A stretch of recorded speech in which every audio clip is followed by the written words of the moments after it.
1984 काँग्रेसच्या साजिदा खान आघाडीवरती असल्याचं कळतंय, तर वर्षा नकाशे मात्र पिछाडीवरती आहेत. त्याच्यामुळे आघाडी पिछाडी कायम आहे. आणि अखेर मुंबईत यामिनी जाधव विजयी झालेले आहेत. तर यामिनी जाधव या विभाग क्रमांक 209 मधून या विजयी झालेल्या आहेत.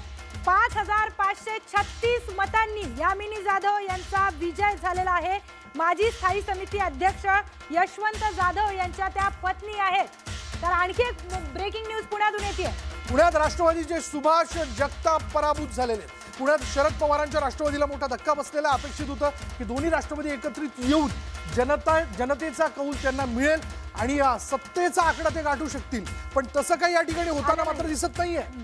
पुण्यामध्ये राष्ट्रवादी गटाला म्हणजे दोन्ही राष्ट्रवादीला मोठा धक्का बसलेला आहे. त्यामुळे या सगळ्याच्यात पुण्यात आपण जर पाहिलं तर काँग्रेसमधून शिवसेनेत गेलेले आबा बागुल मात्र पराभूत झालेले आहेत. हे एक धक्कादायक आहे. ब्रेकिंग न्यूज समोर येते. मोठी बातमी आपण पाहतोय. मुंबईमध्ये उबाठाच्या उर्मिला पांचाळ यांचा विजय झालेला आहे.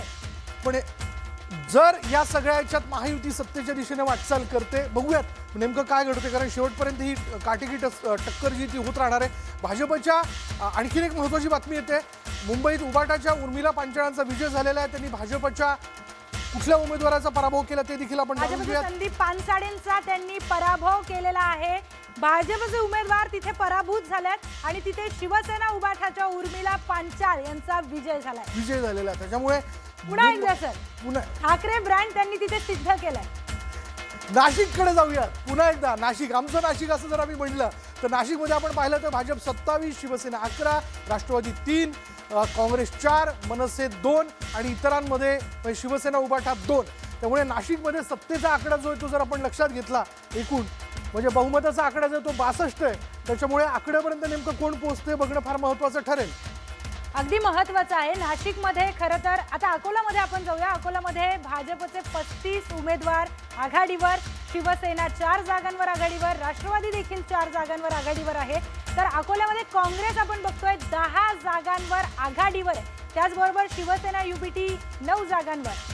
पण हाच अकोला महानगरपालिकेचा मतदार. मुंबईमध्ये माहीममध्ये काँग्रेसने खातं उघडले. भिवंडी नंतर आता आपण बघतोय माहीममध्ये काँग्रेसने सोबळाचा नारा दिला, वंचितला सोबत घेतलं. वंचित भले या सगळ्याच्यात कुठे खातं उघडताना दिसत नाहीये, पण काँग्रेसला मतदारांनी सोबत केलेली आहे. काँग्रेसच्या साजिदा शेख या विजयी झालेल्या आहेत आणि शिवसेना उबाटाच्या वर्षा नकाशे या पराभूत झाल्याचं कळतंय. म्हणजे काँग्रेस विरुद्ध शिवसेना उबाटा अशी लढत माहीममध्ये झाली आणि माहीममध्ये काँग्रेसने एक प्रकारे ठरवलेलंच होतं की सोबळाचा नारा देऊ, कार्यकर्त्यांची निवडणूक आहे, कार्यकर्त्यांना संधी देऊ, बघूयात कशा पद्धतीने आपल्याला लोक कौल देतात.